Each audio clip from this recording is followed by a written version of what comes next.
My brother volunteered to help me before I asked, and then got this amazing, devious grin on his face. He told me that we can also leave a memento for him. When I asked what he meant, he said, Pennywise and his friends. Let me explain. My fiancé was afraid of clowns. Not just a little uncomfortable, but he was fucking terrified of them. Even as a grown man, seeing a clown on a TV show, a webcomic, or a book would freak him out, and he'd have to change the channel or click away.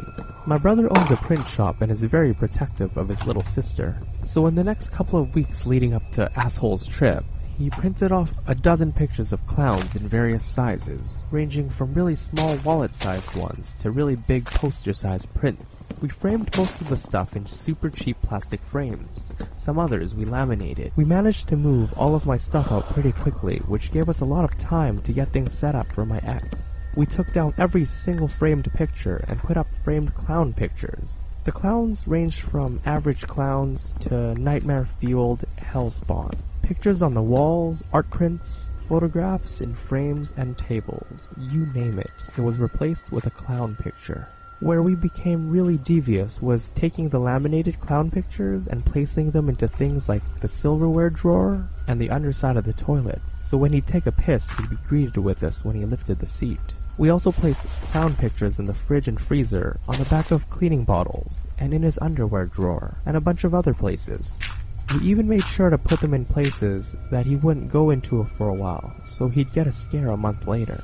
He had one of those attics where to access it you'd have to pull down on a ladder and it descends. So we put a big laminated clown face on there, so when the ladder flipped open for him to climb, he'd get a giant clown face. While we were setting this up, I went a step further and changed the wallpaper on his desktop computer to a clown. I also took about 10 of his favorite movies and DVDs, and I replaced them with home-burned DVDs that had clown footage. They autoplayed, and we'd print up labels that looked like the original DVD artwork.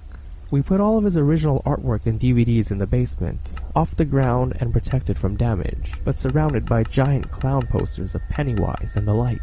We also had a motion sensor down there that, when triggered, would play a creepy clown laugh. I left a note on the kitchen table that said that I knew about the girls that he was messing with, and I told him, fuck you, I'm out. After a few days of moving me out and taking the time to move a few cars worth of clown stuff in, my brother, his wife, and I celebrated by having a few steaks and beers. This was all paid for by the engagement ring that I sold.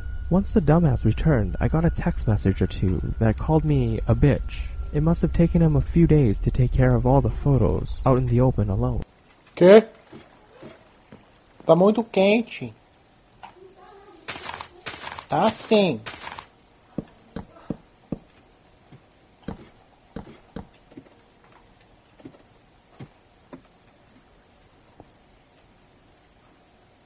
Or legal for what we'd done. After all, what grown man would want to say that his ex-fiancé scared him with a few clown pictures? Thanks for tuning into this week's episode of Pro Revenge. If you like this video, please give it a thumbs up, leave a comment, and consider subscribing. See you guys in the next one.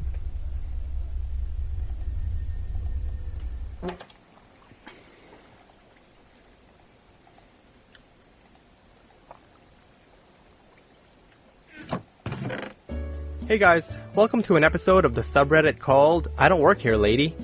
In this video, you're going to find stories of people being mistaken as employees at neighbor nights, and popcorn.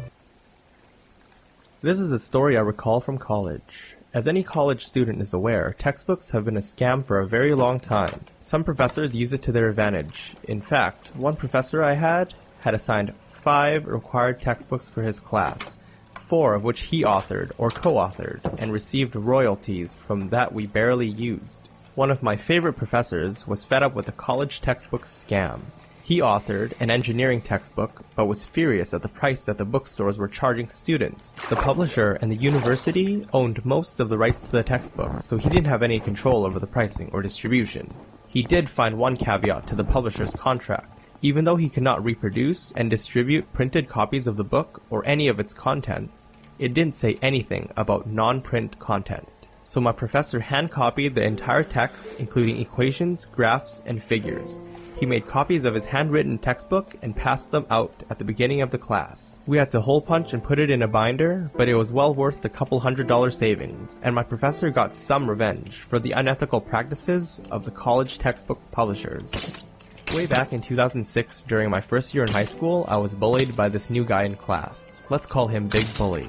Big Bully was what other people would call cool. He's got the looks, the height, and most importantly, the manipulative personality. This guy tormented me during my 4 years in high school through daily bullying. He called me names, threatened me with physical contact, humiliated me in front of other people, and spreading Threatened me with physical contact? Oh, I get it. false rumors. It was like, I'm gonna touch you. It was like, hey, what's up? Hey, you pushed him. Alright. About me. The reason being, I don't know. He probably never had a dog in his life. Fast forwarding, we finished our high school and I moved to another city to study for college. Big Bully, I don't know what happened to this guy, and I didn't really care. I went from being a shy, introverted guy to an outgoing, everyone is my friend type of person during college, where I finished my degree in dental medicine in 2016. I became really active regarding my profession and expanded my connections. After a year, my high school was about to reach its 50th founding anniversary, and the Alumni Association was planning for a grand reunion. I was added to the group regarding the event on Facebook, and I saw there was Big Bully's profile. He didn't make it great in life, regularly changing jobs, most of the time being unemployed, and a wife engaging in illegal activities in which he takes part of. Now, the illegal activity, as I mentioned here, is performing dental work without a license for a very cheap price.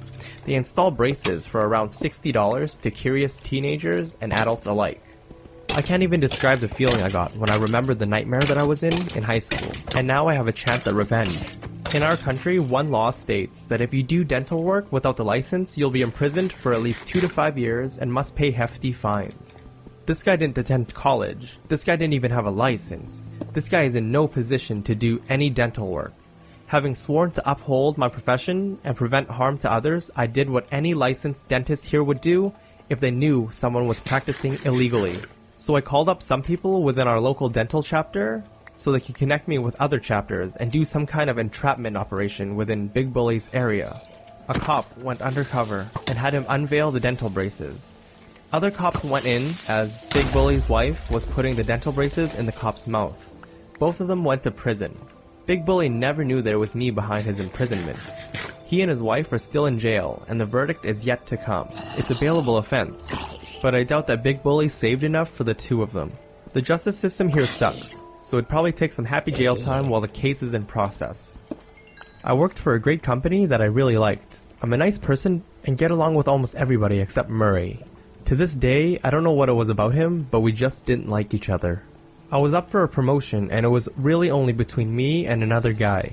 This guy was very good friends with Murray. When I didn't get it, another friend told me that Murray personally went to the hiring manager and badmouthed me and likely cost me the job. So I decided to take revenge. Murray's a bit of an alcoholic and would brag about knowing how to drive home and avoiding check stops and getting pulled over. We had a staff party, and of course he gets really drunk. I stayed until he was leaving and called the cops, and I gave them his plate number and where to find him. He got caught, lost his license, and has since lived out of town, really far away from work.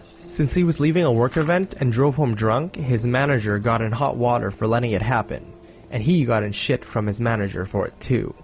I almost cost him his job, he got a fine and lost his license. All that for fucking with my career. My aunt used to be an assistant for a multimillionaire. He was a down-to-earth CEO of a small company. According to my aunt, he's one of the nicest guys she's ever met and is probably the best boss she's ever had. There was this one time my aunt hitched a ride with the CEO to a business event, where they struggled to find parking. They eventually found a spot that's about to be vacant, and so as any normal, courteous person would do, they waited a few feet away from the Civic as it was backing up, and they had their turn signal on, indicating that they found the spot first. The car was almost out of the spot when they see a BMW M3 pull up by the spot and waited on the opposite side where my aunt was. The car finally leaves the spot, and lo and behold, the M3 swerves in and takes the damn spot. Two teeny-looking douchebags exit the vehicle and snickered at the CEO who was driving. The CEO politely told the kids something along the lines of, "Hey, I found the spot first. I'd appreciate it if you go look for your own spot." The kids laughed and told the CEO, "Sorry man, you're too slow," then walked away from the parking spot towards the mall entrance. The CEO paused and calmly told my aunt to exit the vehicle. Now, I think it's important to mention that the CEO was driving a big vehicle, something like an old Range Rover according